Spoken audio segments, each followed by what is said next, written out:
একদিন তোমার যাইতে হবে এই সমস্ত তৈয়ারে পড়ার।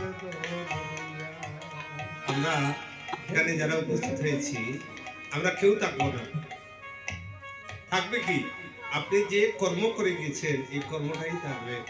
তাই আমি চাইছি আমাদের এই কীর্তন অঙ্গনে যারা মা বোনেরা, যারা মেয়েরা যারা উপস্থিত হয়েছে, আমরা কালকে আমার পাশের বাড়ির মাসিমা দিদিমণি যারা আছেন আপনারা সবাই এসে এখানে কর্ম করবেন। কেউ যদি না দেখে, আমাদের যখন ব্যাধি হয়, কঠিন ব্যাধি হয়, তখন আমরা কি করি? হ্যাঁ, আমরা কি করি?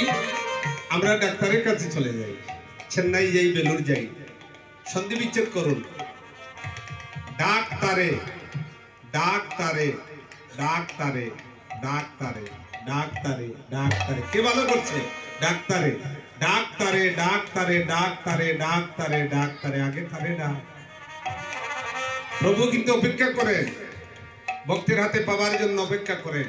যত টাকা উনি খরচ করছেন সব টাকা রিজার্ভ ব্যাংকে জমা হচ্ছে।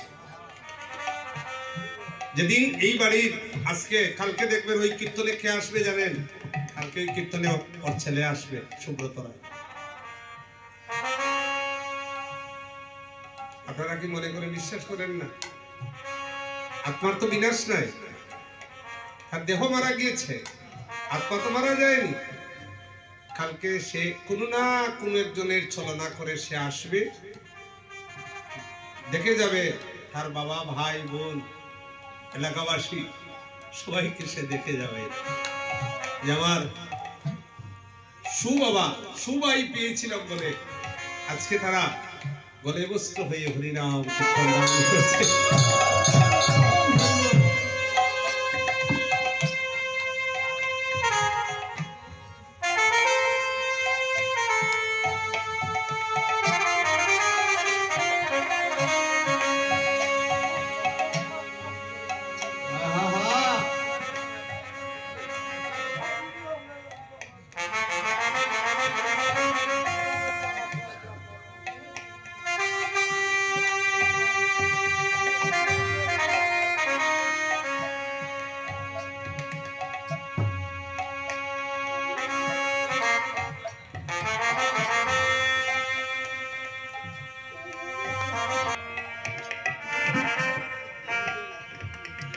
কীর্তন তো আমার জীবনে অনেক করেছি না, এখনো প্রায় আমার 30-35টা কীর্তন সামনে আছে।